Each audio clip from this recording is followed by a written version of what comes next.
Hi friends, welcome to master class by competitive exam express.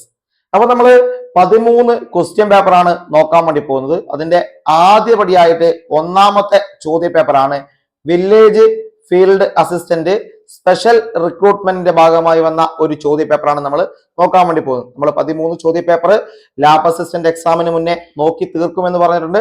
അതിന്റെ ഒന്നാമത്തെ video ആണ് ഇന്ന്. വില്ലേജ് ഫീൽഡ് അസിസ്റ്റന്റ് സ്പെഷ്യൽ റിക്രൂട്ട്മെന്റുമായി ബന്ധപ്പെട്ട 70 ചോദ്യങ്ങളാണ് നമ്മൾ ഇന്ന് ഡിസ്കസ് ചെയ്യാൻ വേണ്ടി പോകുന്നത്. 70 ചോദ്യങ്ങൾ. ഓരോ ചോദ്യങ്ങളും നമുക്ക് വിശദമായിട്ടൊന്ന് പരിശോധിക്കാം. ഒന്നാമത്തെ ചോദ്യം തന്നെ നിങ്ങൾ നോക്കുക. ഹിസ്റ്ററി ഓഫ് കേരള എന്ന പുസ്തകം രചിച്ചതാര്? ഹിസ്റ്ററി ഓഫ് കേരള SCRT പഠിച്ച ഒരാളെ സംബന്ധിച്ച് ഈ ഒരു ചോദ്യം വളരെ എളുപ്പമാണ്.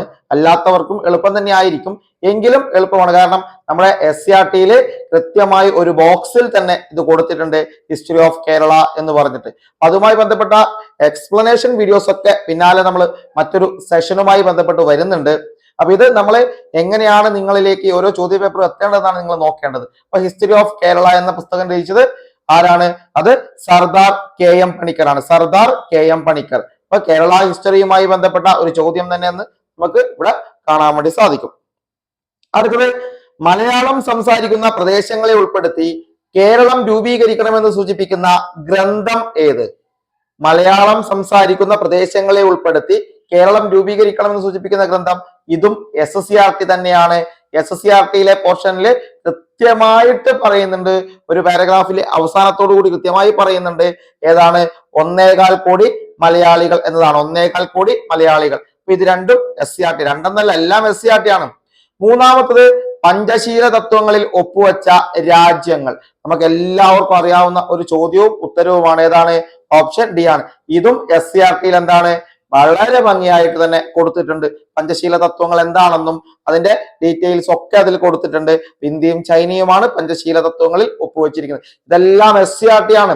SCRT വായിച്ചാൽ നിങ്ങൾക്ക് ഇതൊക്കെ വളരെ ഈസി ആയിട്ട് കാണാൻ വേണ്ടി സാധിക്കും.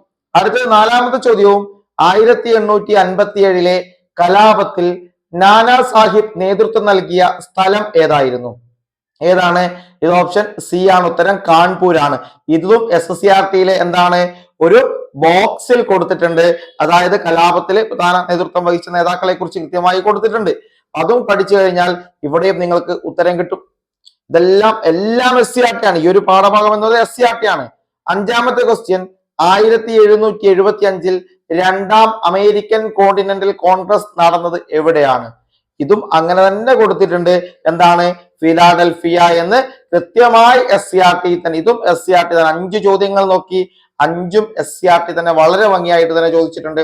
അപ്പൊ ഇതൊക്കെ ഇനി വരുന്ന പരീക്ഷകളിലും ഇമ്പോർട്ടന്റ് ആണ് എന്ന് നിങ്ങൾ മനസ്സിലാക്കുക. പഞ്ചശീല തത്വം ചോദിക്കും, 1857 ചോദിക്കും, അമേരിക്കയുടെ സ്വാതന്ത്ര്യ സമരം കൃത്യമായിട്ട് തന്നെ ചോദിക്കാൻ സാധ്യതയുള്ള ഒന്ന് തന്നെയാണ് എന്ന് നിങ്ങൾ കരുതുക. ഇതൊക്കെ മനസ്സിലാക്കി ആ പാഠപുസ്തകമെങ്കിലും വളരെ ഭംഗിയായി ഒന്ന് പഠിച്ചു തീർത്താൽ നിങ്ങൾക്ക് നല്ല രീതിയിൽ മാർക്ക് ലാബ് അസിസ്റ്റന്റും അടുത്ത അസിസ്റ്റന്റ് സെയിൽസ്മാൻ ഒക്കെ സ്കോർ ചെയ്യാൻ വേണ്ടി സാധിക്കും. പഠിക്കണമെന്ന് മാത്രം. മറ്റൊന്ന്, ഐക്യരാഷ്ട്രസഭയുടെ ഇപ്പോഴത്തെ സെക്രട്ടറി ജനറൽ ആരാണ്? ഐക്യരാഷ്ട്രസഭയുടെ ഇപ്പോഴത്തെ സെക്രട്ടറി ജനറൽ. ഇത് ഈയിടെ വന്ന എല്ലാ ചോദ്യ പേപ്പറുകളിലും ഏറ്റവും കൂടുതൽ ഇടം പിടിച്ച ഒരു ചോദ്യമായിട്ട് തന്നെ നമുക്ക് കണക്കാക്കാം. എല്ലാവർക്കും അറിയേണ്ട ഉത്തരം തന്നെയായിട്ട് നമുക്ക് കണക്കാക്കാം. ഇതിന്റെ ഉത്തരം അന്റോണിയോ ഗുട്ടറസ് എന്നാണ്. അന്റോണിയോ ഗുട്ടറസ് ആണ്. പോർച്ചുഗലുകാരനായ അന്റോണിയോ ഗുട്ടറസ് ആണ് ഐക്യരാഷ്ട്രസഭയുടെ ഇപ്പോഴത്തെ സെക്രട്ടറി ജനറൽ എന്ന് പറയുന്നത്. പഠിച്ചേക്കുക. അടുത്ത 7ാമത്തെ ചോദ്യം എങ്ങനെയാണ്? താഴെ തന്നിരിക്കുന്ന വാദങ്ങളിൽ പ്രാദേശികവാദത്തിന് ഉദാഹരണമല്ലാത്തത് ഏതാണെന്നാണ്. പ്രാദേശികവാദത്തിന് ഉദാഹരണം. SCRT തന്നെ കൃത്യമായി കൊടുത്തിട്ടുണ്ട്. ചിനോക്ക് പ്രാദേശികവാദം, ലൂ പ്രാദേശികവാദം, ഹർമാറ്റൻ പ്രാദേശികവാദം. എന്നാൽ ചക്രവാദം പ്രാദേശികവാദമാണോ? അല്ല. അപ്പൊ ഉദാഹരണം അല്ലാത്തത് ചക്രവാദം തന്നെയാണ്.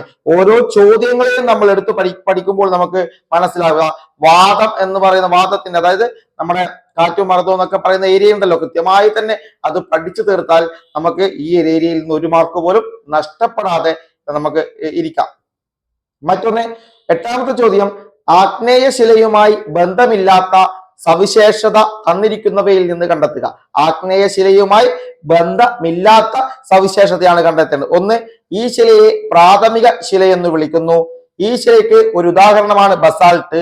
കേരളത്തിൽ ഏറ്റവും അധികം കാണുന്നത് ഈ ശിലയാണ്. ഈ ശിലകൾ ഭൂമിക്കകത്തും പുറത്തും രൂപം കൊള്ളുന്നു. ഇതിന്റെ ഉത്തരം എന്ന് പറയുന്നത് സി ആണ്. അതായത് ബന്ധമില്ലാത്ത സവിശേഷത എന്ന് പറയുന്നത് സി ആണ്. ബാക്കി എന്താണ്? ആഗ്നേയശില പ്രാഥമിക ശില എന്ന് വിളിക്കുന്നു. ബസാൾട്ട് ഒരു ഉദാഹരണമാണ്. ശിലകൾ ഭൂമിക്കകത്തും പുറത്തും രൂപം കൊള്ളുന്നു. ഈ ചോദ്യപേപ്പർ വളരെ ഭംഗിയായി പഠിച്ചു കഴിഞ്ഞാൽ മറ്റെല്ലാ ചോദ്യപേപ്പറും എന്താണ് വളരെ ഈസി ആയിട്ട് തന്നെ ക്രാക്ക് ചെയ്യാൻ. ഓരോ ചോദ്യപേപ്പറും അതിന്റെ അനുബന്ധ വസ്തുതകളും നമ്മൾ എന്ത് ചെയ്യുക? പഠിച്ചു പോവുക. ഇതിന്റെ ആഗ്നേയശിലയുമായി ബന്ധമുള്ള വസ്തുതകൾ കൃത്യമായി ഇവിടെ 3 കൊടുത്തിട്ടുണ്ട്. അത് അടുത്ത പരീക്ഷയിൽ ചോദിച്ചിട്ടുണ്ട്, ചോദിക്കുകയും ചെയ്യുന്നുണ്ട്. അങ്ങനെ വേണം പഠിച്ചു പോവാൻ. അടുത്ത എന്താണ് ക്ലിഫ് എന്നാണ് നമ്മൾ ക്ലിഫ് എന്ന് കാണുന്നില്ല. എന്താണ് ക്ലിഫ് എന്ന് പറയുന്നത്? ഇത് തിരമാലയുമായി ബന്ധപ്പെട്ട ഭൂരൂപമാണ്. ഇത് ഒരു ശിലയുടെ പേരാണ്. ഇത് ഒരു കൊടുമുടിയാണ്. ഇത് നദികൾ സൃഷ്ടിക്കുന്ന നിക്ഷേപ സമതലമാണ്. ഇത് ഒരു തിരമാലയുമായി ബന്ധപ്പെട്ട ഭൂരൂപമാണ് ക്ലിഫ് എന്ന് പറയുന്നത്. വർക്കല ക്ലിഫ് എന്ന് നമ്മൾ കാണുന്നില്ലേ? അതുപോലെ ഒരു തിരമാലയുമായി ബന്ധപ്പെട്ട ഭൂരൂപമാണ് ക്ലിഫ് എന്ന് പറയുന്നത്. ഓക്കെ, എല്ലാം നമുക്ക് SCRT NCRT പഠിച്ചു കഴിഞ്ഞാൽ ഈസിയാണ്. അടുത്തത് 10ാമത്തെ ചോദ്യം എങ്ങനെയാണ്? താഴെ പറയുന്നവയിൽ കൂട്ടത്തിൽ ചേരാത്ത ഭൂരൂപം ഏതെന്ന് തിരിച്ചറിയുക. കൂട്ടത്തിൽ ചേരാത്തത് അപവഹന ഗർത്തം, കൂൺ ശിലകൾ, ടെറായി, മണൽമേടുകൾ. ഏതാണ്? ഇതിൽ ടെറായി ആണ് കൂട്ടത്തിൽ എന്താണ് ചേരാത്ത ഭൂരൂപം എന്ന് മനസ്സിലാക്കുക. ടെറായി എല്ലാം പാഠപുസ്തകത്തിലുണ്ട്. ടെറായി. അടുത്തത് കേരളത്തിലെ പ്രധാന ജലവൈദ്യുത പദ്ധതികളും അവ സ്ഥിതി ചെയ്യുന്ന ജില്ലയും തന്നിരിക്കുന്നു. ശരിയല്ലാത്തത് കണ്ടെത്തുക. ഫൈനൽ ആൻസർ കീ പ്രകാരം ഇതെന്താണ്? ക്യാൻസൽ ചെയ്തിട്ടുണ്ട്. ഇത് ക്യാൻസൽ ചെയ്തിട്ടുണ്ട്.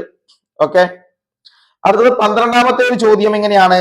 സമീപകാലത്ത് ഇന്ത്യൻ കരസേന വിജയ് ദുർഗ് എന്ന് പേര് മാറ്റിയ ഫോർട്ട് വില്യം എവിടെയാണ് എന്നാണ്.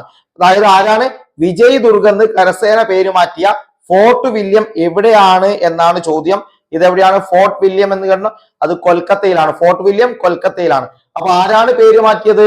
ഇന്ത്യൻ കരസേനയാണ് ഫോർട്ട് വില്യം എന്നതിന്റെ പേര് മാറ്റിയത്. പുതിയ പേര് വിജയ് ദുർഗ് എന്നാണ്. വിജയ് ദുർഗ്.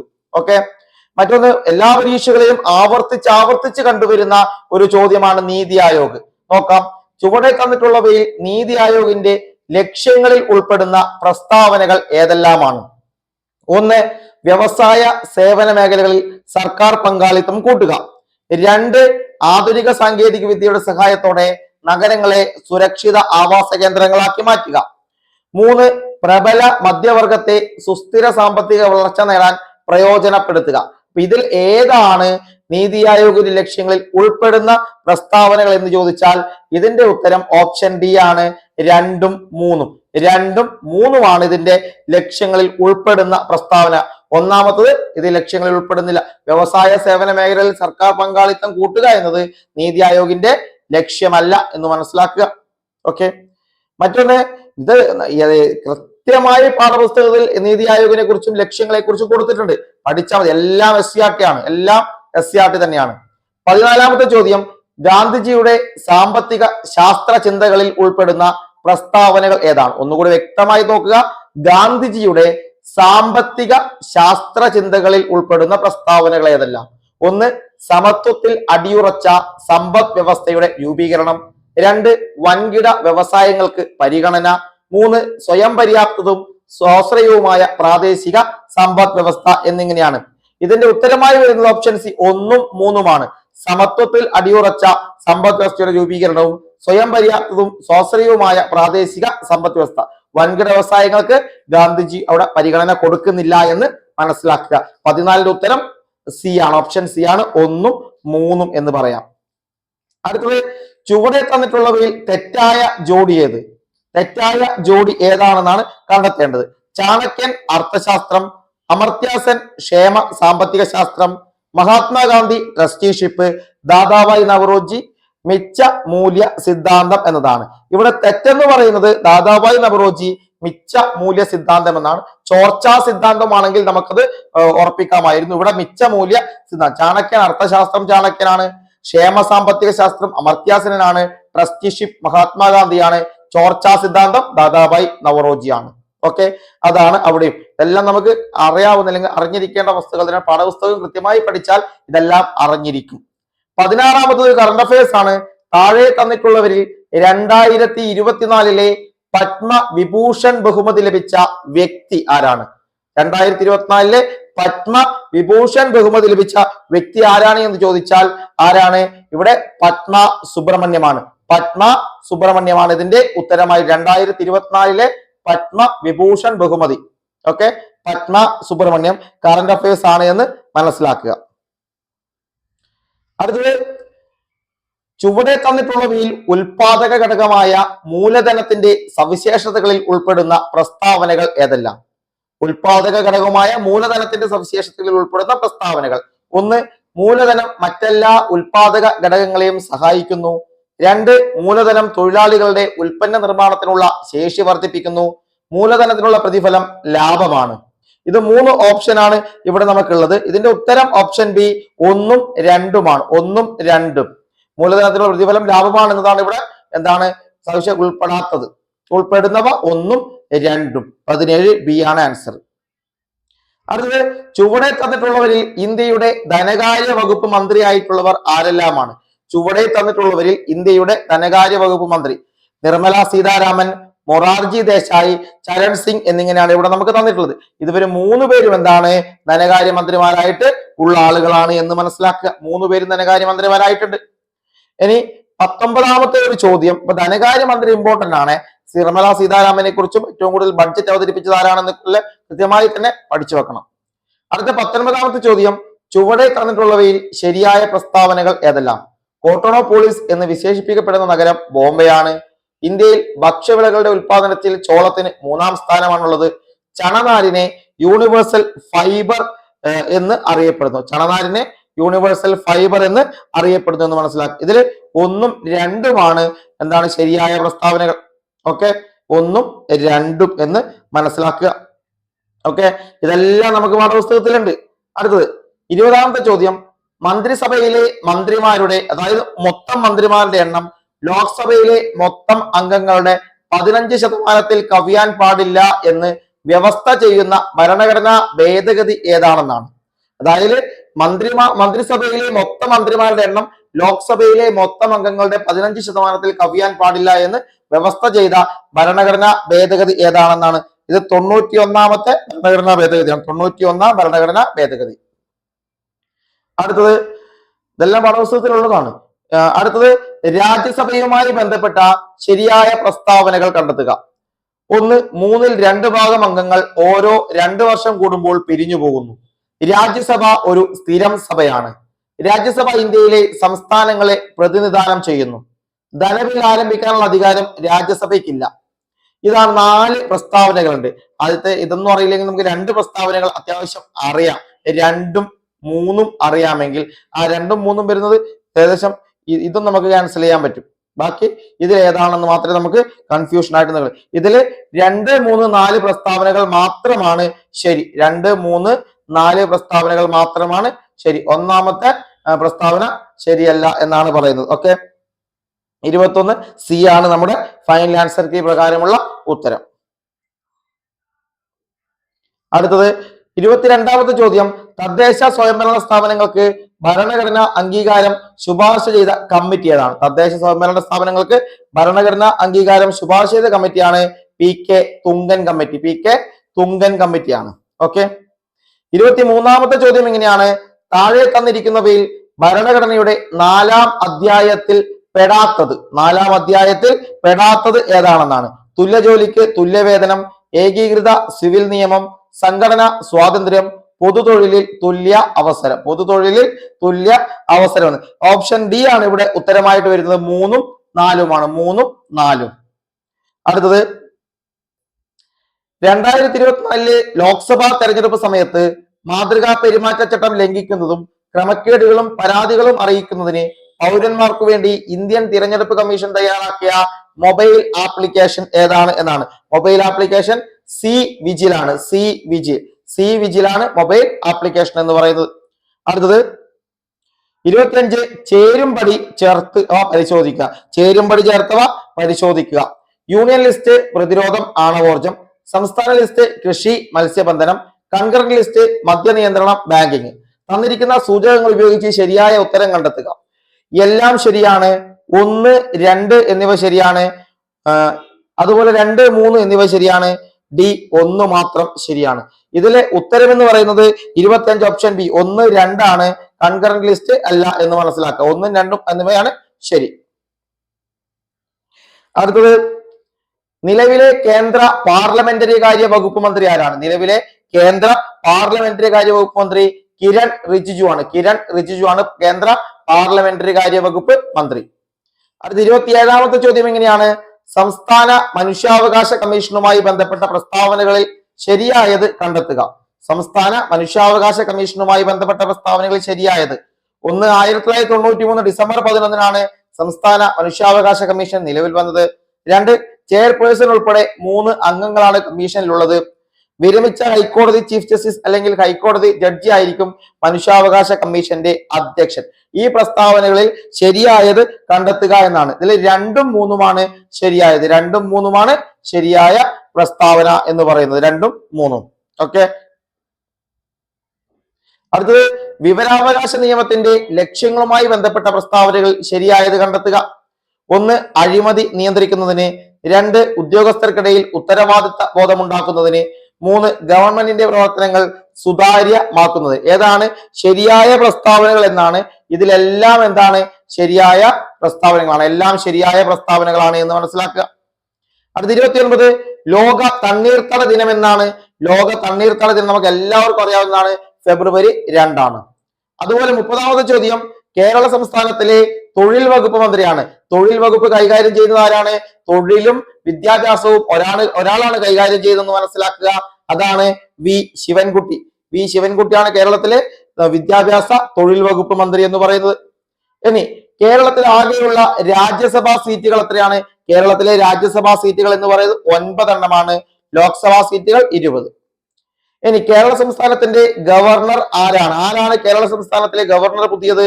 രാജേന്ദ്ര വിശ്വനാഥ് ആർലേക്കർ ആണ്. രാജേന്ദ്ര വിശ്വനാഥ് ആർലേക്കർ ആണ് എന്ന് മനസ്സിലാക്കുക. ഓക്കെ. അടുത്തത് 2024 എഴുത്തച്ഛൻ പുരസ്കാരം നേടിയത് NS മാധവൻ. 2024 എഴുത്തച്ഛൻ പുരസ്കാരം NS മാധവനാണ് എന്ന് മനസ്സിലാക്കുക. NS മാധവൻ. അടുത്തത് പല്ലിന്റെ ആന്തരഘടന ചുവടെ തന്നിരിക്കുന്നു. ഇവയിൽ ശരിയായ ജോഡികൾ ഏത്? ഇനാമൽ എന്ന് പറയുന്നത് പല്ല് നിർമ്മിച്ചിരിക്കുന്ന ജീവനുള്ള കല. ഡെന്റൈൻ മനുഷ്യ ശരീരത്തിലെ ഏറ്റവും കാഠിന്യമുള്ള പദാർത്ഥം. 3, പൾപ്പ് ക്യാവിറ്റി എന്ന് പറയുന്നത് പല്ലിന്റെ ഏറ്റവും ആന്തരഭാഗം. സിമന്റം പല്ലിനെ മോണയിൽ ഉറപ്പിച്ചു നിർത്തുന്ന യോജക കല. ഇതിലേതാണ് പല്ലിന്റെ ആന്തരഘടനയിൽ ശരിയായ ജോഡികൾ എന്ന് ചോദിക്കുന്നത്? ഏതാണ് 34ാമത്തെ ശരിയായ ജോഡി എന്ന് പറയുന്നത് ബി ആണ്. 3, 4 ആണ് ശരി. അതായത് 3ഉം 4ഉം മാത്രമാണ് ശരി. ഇത് 2ഉം ശരിയല്ല എന്ന് മനസ്സിലാക്കുക. അടുത്തത് 35 ചുവടെ കൊടുത്തിരിക്കുന്നവയിൽ ആന്റി സ്റ്റെറിലിറ്റി ജീവകം എന്നറിയപ്പെടുന്നത് ഏതാണ്? ആന്റി സ്റ്റെറിലിറ്റി ജീവകം എന്നറിയപ്പെടുന്നത് അത് ജീവകം ഇ ആണ്. ഇ ആണ് ആന്റി സ്റ്റെറിലിറ്റി ജീവകം എന്നറിയപ്പെടുന്നത്. ജീവകം ഇ. അടുത്തത് സാംക്രമിക രോഗങ്ങളും അവയുടെ രോഗകാരികളും തന്നിരിക്കുന്നു. ശരിയായ ജോഡി കണ്ടെത്തുക. സാംക്രമിക രോഗങ്ങളും അവയുടെ ശരിയായ ജോഡിയും അവയുടെ രോഗകാരികളും ശരിയായ ജോഡി കണ്ടെത്തുക. കോളറ വൈറസ്, എലിപ്പനി leptospira, scrub typhus, vibrio cholera, കുരങ്ങുപനി, ബാക്ടീരിയ. ഇതിൽ ശരിയായ ജോഡിയാണ് നമുക്ക് കണ്ടെത്തേണ്ടത്. ഇതിൽ 2 മാത്രം എലിപ്പനി ലെപ്റ്റോസ്പൈറ മാത്രമാണ് ശരിയായ ജോഡിയായിട്ട് വരുന്നത്. അടുത്തത് ജീവിതശൈലി രോഗങ്ങൾ നിയന്ത്രിക്കുന്നതിനായി സംസ്ഥാന സർക്കാർ ആരംഭിച്ച ജീവിതശൈലി രോഗ നിയന്ത്രണ പദ്ധതി ഏതാണ്? അതായത് ജീവിതശൈലി രോഗങ്ങൾ നിയന്ത്രിക്കുന്നതിനായി സംസ്ഥാന സർക്കാർ ആരംഭിച്ച ജീവിതശൈലി രോഗ നിയന്ത്രണ പദ്ധതി ഏതാണ് എന്ന് ചോദിച്ചാൽ ഇത് അമൃതം ആരോഗ്യം. അതായത് ബി മാത്രമാണ് ഉത്തരം. ബി മാത്രം, അതായത് 2 മാത്രമാണ് ഉത്തരം. ബി ആണ് ഇതിന്റെ ആൻസർ. 2 മാത്രമാണ് ഉത്തരം. അടുത്ത 38ാമത്തെ ചോദ്യം ചുവടെ കൊടുത്തിരിക്കുന്നവയിൽ ജനിതക രോഗങ്ങൾ വരുന്ന ജോഡി ഏതാണ്? ജനിതക രോഗങ്ങൾ വരുന്ന ജോഡി cancer, silicosis, haemophilia, sickle cell anaemia, AIDS, hepatitis, polio, tetanus എന്നിങ്ങനെയാണ്. ഇതിന്റെ ഉത്തരം എന്ന് പറയുന്നത് 2 മാത്രം. ഹീമോഫീലിയ, സിക്കിൾ സെൽ അനീമിയ എന്നിവ മാത്രമാണ് ഇതിൽ വരുന്നത്. അടുത്ത ചോദ്യം സൂര്യപ്രകാശത്തിന്റെ ലഭ്യതയ്ക്കനുസരിച്ച് സമുദ്രത്തെ 3 മേഖലകളായി തിരിച്ചിട്ടുണ്ട്. 3 മേഖലകൾ. ഉപരിതലം മുതൽ 200 മീറ്റർ വരെ ആഴത്തിൽ യുഫോട്ടിക് മേഖല, 200 മീറ്ററിന് താഴെ 1000 മീറ്റർ വരെ എഫോട്ടിക് മേഖല, 1000 മീറ്ററിന് താഴെ ഡിസ്ഫോട്ടിക് മേഖല എന്നിങ്ങനെയാണ്. ഓക്കെ. ഇതിന്റെ ആൻസർ എന്ന് പറയുന്നത് 1 മാത്രം ശരി എന്നതാണ്. 1 മാത്രം ശരി. അതായത് ഉപരിതലം മുതൽ 200 മീറ്റർ വരെ ആഴത്തിൽ യൂഫോട്ടിക് മേഖലയാണ്. അടുത്തത് 40ാമത്തെ ചോദ്യം, ലോക പരിസ്ഥിതി ദിനാചരണത്തിന് 2024 ആതിഥേയത്വം വഹിച്ച രാജ്യം ഏതാണ്? ഏതാണ് ആ രാജ്യം? നമുക്ക് അറിയാം, ഓപ്ഷൻ ഡി സൗദി അറേബ്യ ആണ് ഇതിന്റെ ഉത്തരം, സൗദി അറേബ്യ. ഓക്കെ. 41 മെനിഞ്ചൈറ്റിസിനെതിരെ മെൻ 5 CV വാക്സിൻ നിർമ്മിച്ച ലോകത്തിലെ ആദ്യത്തെ രാജ്യം ഏതാണ്? മെനിഞ്ചൈറ്റിസിനെതിരെ മെൻ 5 CV വാക്സിൻ നിർമ്മിച്ച ലോകത്തിലെ ആദ്യത്തെ രാജ്യമാണ് എന്താണ്? നൈജീരിയ. ഓപ്ഷൻ എ ആണ് ഉത്തരം, നൈജീരിയ. നൈജീരിയ ആണ് ഉത്തരമായിട്ട് വരുന്നത്. Okay, Nigeria. അടുത്തത് 42ാമത്തെ ചോദ്യമാണ്, ഒപ്റ്റിക്കൽ ഫൈബറിലൂടെ പ്രകാശം കടന്നു പോകുന്നത് ഏത് തത്വം അനുസരിച്ചാണ്? ഏതാണ്? പൂർണ്ണാന്തരിക പ്രതിഫലനം വഴിയാണ്. അതായത് ഒപ്റ്റിക്കൽ ഫൈബറിലൂടെ പ്രകാശം കടന്നു പോകുന്നത് ഏത് തത്വം അനുസരിച്ചാണ്? പൂർണ്ണാന്തരിക പ്രതിഫലന തത്വം അനുസരിച്ചാണ് എന്ന് മനസ്സിലാക്കുക. ഓക്കെ. 43 കൂട്ടത്തിൽ പെടാത്തത് ഏതാണ്? കൂട്ടത്തിൽ പെടാത്തത് സെക്കൻഡ് മാത്രമാണ്. സെക്കൻഡ്, മീറ്ററും പ്രകാശവർഷവും അസ്ട്രോണമിക് യൂണിറ്റ് ഒക്കെ യൂണിറ്റുകളാണ്. സെക്കൻഡ് ആണ് ഇതിന്റെ കൂട്ടത്തിൽ പെടാത്തത്.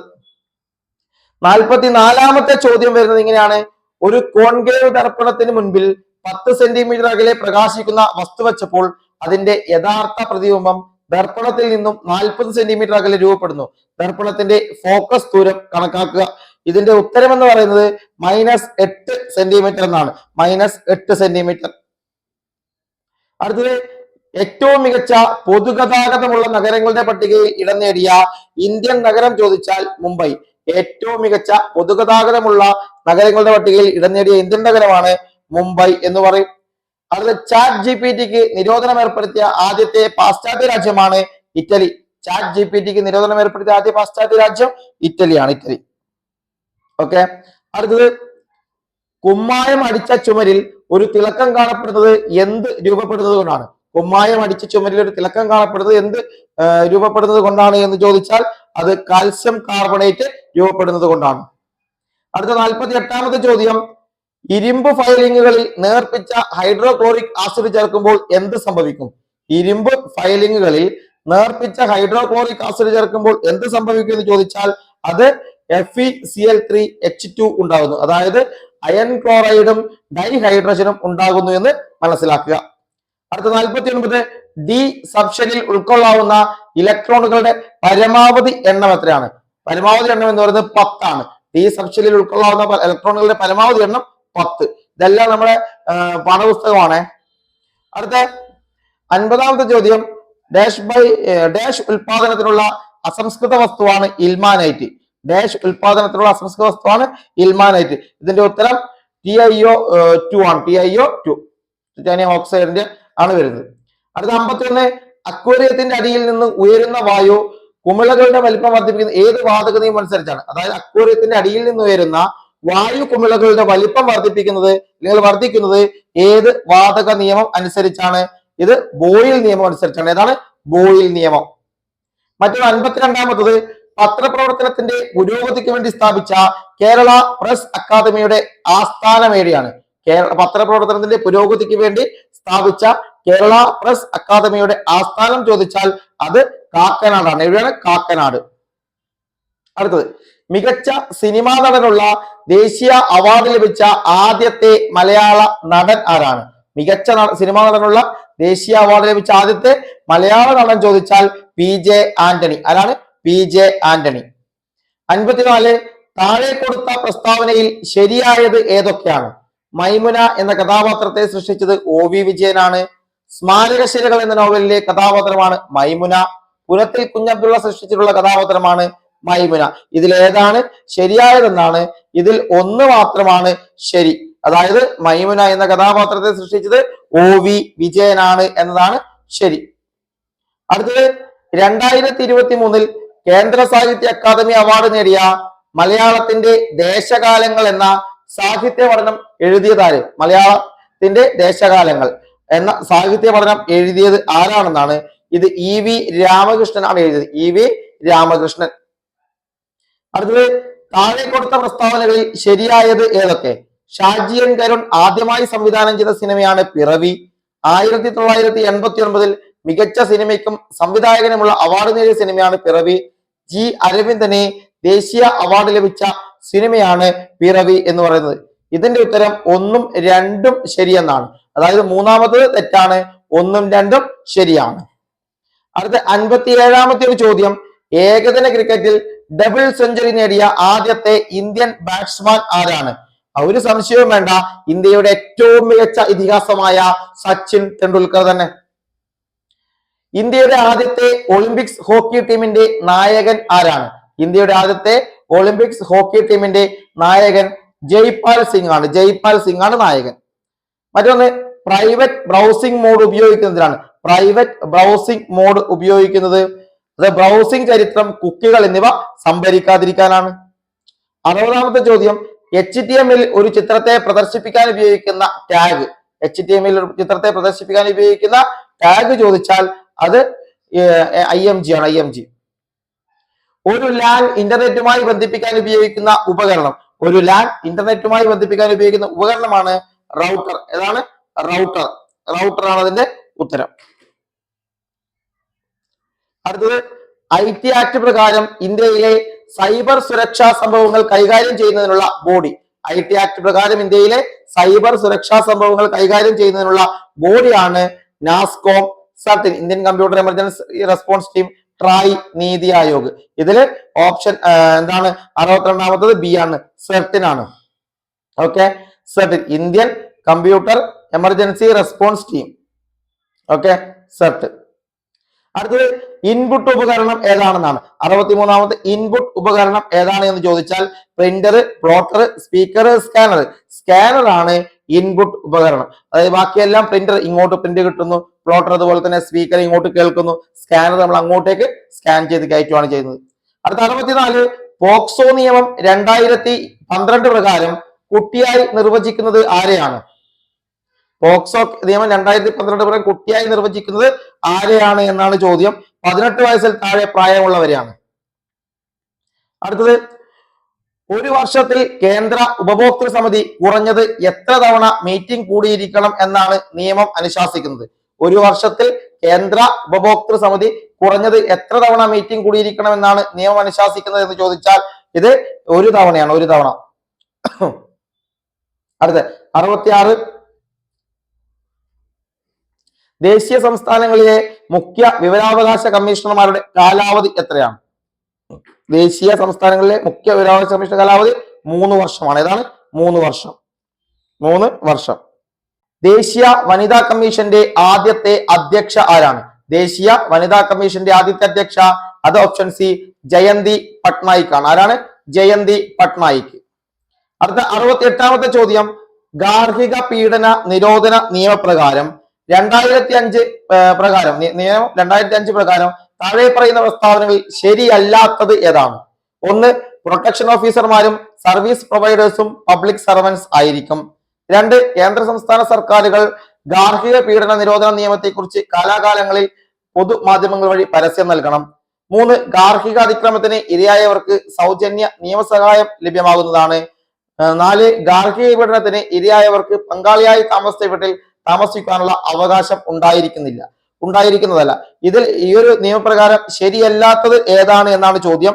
ഇതിൽ 8ാമത്തതാണ് ശരിയല്ലാത്തത്. 8ാമത്തതാണ് ശരിയല്ലാത്തത് എന്ന് നിങ്ങൾ മനസ്സിലാക്കുക. അടുത്ത 69ാമത്തെ ചോദ്യം എങ്ങനെയാണ്?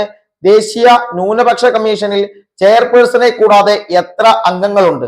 ദേശീയ ന്യൂനപക്ഷ കമ്മീഷനിൽ ചെയർപേഴ്സണെ കൂടാതെ എത്ര അംഗങ്ങളുണ്ടെന്ന് ചോദിച്ചാൽ 6 അംഗങ്ങളുണ്ട്. 6 അംഗങ്ങളുണ്ട്. 70ാമത്തെ ചോദ്യം, സംസ്ഥാന സർക്കാരുകൾ സ്ഥാപിക്കുന്ന വാർദ്ധക്യകാല ഗൃഹങ്ങളിൽ കുറഞ്ഞത് എത്ര മുതിർന്ന പൗരന്മാർക്ക് താമസ സൗകര്യം നൽകേണ്ടതാണ്? ഉത്തരം 150. ഓപ്ഷൻ സി 150 ആണ്. സംസ്ഥാന സർക്കാരുകൾ താമസിക്കുന്ന വാർദ്ധക്യകാല ഗൃഹങ്ങളിൽ കുറഞ്ഞത് എത്ര മുതിർന്ന പൗരന്മാർക്ക് താമസ സൗകര്യം നൽകേണ്ടതാണ് എന്ന് ചോദിച്ചാൽ 150 മുതിർന്ന പൗരന്മാർക്ക് താമസ സൗകര്യം നൽകേണ്ടതാണ്. ഇതാണ് 70 ചോദ്യങ്ങൾ. അതായത് വില്ലേജ് ഫീൽഡ് അസിസ്റ്റന്റുമായി ബന്ധപ്പെട്ട് വന്ന 70 ചോദ്യങ്ങളാണ്. സ്പെഷ്യൽ റിക്രൂട്ട്മെന്റ് ആണ് വന്ന 70 ചോദ്യങ്ങൾ. 70 ചോദ്യങ്ങളും ഇനി ഒരുപാട് തവണ ആവർത്തിക്കാനുള്ള. ഇത് ആവർത്തിക്കുന്നില്ലെങ്കിൽ കൂടി ഇതുമായി ബന്ധപ്പെട്ട വസ്തുതകളായിരിക്കും ചോദ്യങ്ങളിലേക്ക് കടന്നു വരിക എന്ന് നിങ്ങൾ മനസ്സിലാക്കുക.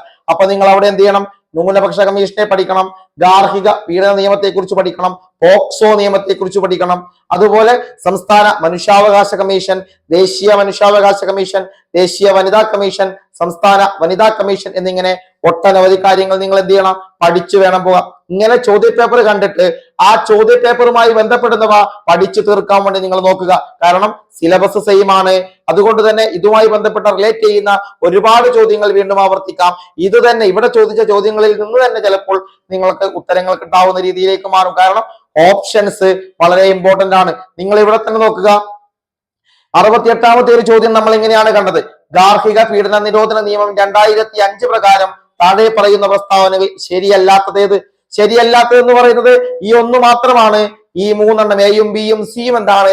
ശരിയായത് ഒന്നാണ്. അപ്പോ ഗാർഹിക പീഡന നിരോധന നിയമം 2005 പ്രകാരം എയും ബിയും സിയും ശരിയാണ്. ആ ശരിയായത് അടുത്ത ഒരു ചോദ്യമായിട്ട് മാറിക്കൂടാ എന്ന് നമ്മൾ എന്താണ് സംശയിക്കണം. അങ്ങനെ മാറുമെങ്കിൽ അത് നമുക്ക് മാറുന്ന സമയത്ത് ഉത്തരമായി കാണണം, ഉത്തരമായി കണക്കാക്കണം. അത്തരത്തിലുള്ള പഠനമാണ് നമ്മളെ മുന്നോട്ട് നയിക്കുന്നത്. ദേശീയ വനിതാ കമ്മീഷന്റെ ആദ്യത്തെ അധ്യക്ഷ ചോദിച്ചാൽ നിലവിലെ അധ്യക്ഷ ആരാണെന്ന് നമ്മൾ അറിയണം. രാഹത്ഗർ ആരാണെന്ന് നമ്മൾ അറിഞ്ഞു കഴിഞ്ഞാൽ നമുക്ക് ഇപ്പോഴത്തതും എല്ലാം വളരെ ഈസി ആയിട്ട് തന്നെ നമുക്ക് ലഭിക്കും. അപ്പൊ ഇത്തരത്തിൽ എന്ത് ചെയ്യുക, പഠനം നിങ്ങൾ മുന്നോട്ട് കൊണ്ടുപോകുക. ഏറ്റവും മികച്ച രീതിയിൽ പഠനം പൂർത്തിയാക്കിയാൽ ആദ്യത്തെ റാങ്ക് തന്നെ നമുക്ക് സ്വന്തമാക്കാം. അതുപോലെ SCRT നമ്മൾ മറക്കരുത്. SCRT വളരെ വളരെ ഇമ്പോർട്ടന്റ് ആയിട്ടുള്ള ഒന്ന് തന്നെയാണ് എന്ന് കൂടെ ഇതിന്റെ കൂടെ ചേർത്ത് വെക്കുക. ഏകദേശം 30 മുതൽ 40 മാർക്ക് വരെ ചോദിക്കുന്നത് SCRTയിൽ നിന്നാണ്. ഈ PYQ വെച്ച് SCRT നമുക്ക് കംപ്ലീറ്റ് ചെയ്യാം എന്ന് നിങ്ങൾ മനസ്സിലാക്കാം. ഓക്കെ, അപ്പൊ മറ്റൊരു നല്ല ക്ലാസ്സുമായി അല്ലെങ്കിൽ ഇതിന്റെ ബാക്കി ഉണ്ടല്ലോ, അത് 71 മുതൽ 100 വരെയുള്ള ചോദ്യങ്ങളുമായി ബന്ധപ്പെട്ട് നമുക്ക് വീണ്ടും മറ്റൊരു ക്ലാസ്സിൽ കാണാം. ഓക്കെ, അപ്പോ നല്ല രീതിയിൽ തന്നെ കൂടെ നിൽക്കുക. കട്ടയ്ക്ക് സപ്പോർട്ടായിട്ട് കൂടെ ഉണ്ടാവുക. ലൈക്ക് ചെയ്യുക, കമന്റ് ചെയ്യുക. ഓക്കെ, അപ്പോ ചാനൽ ഇതുവരെ സബ്സ്ക്രൈബ് ചെയ്തിട്ടില്ലെങ്കിൽ സബ്സ്ക്രൈബ് കൂടെ ചെയ്യുക. മറ്റൊരു നല്ല വീഡിയോയുമായി വീണ്ടും കാണാം. ബൈ.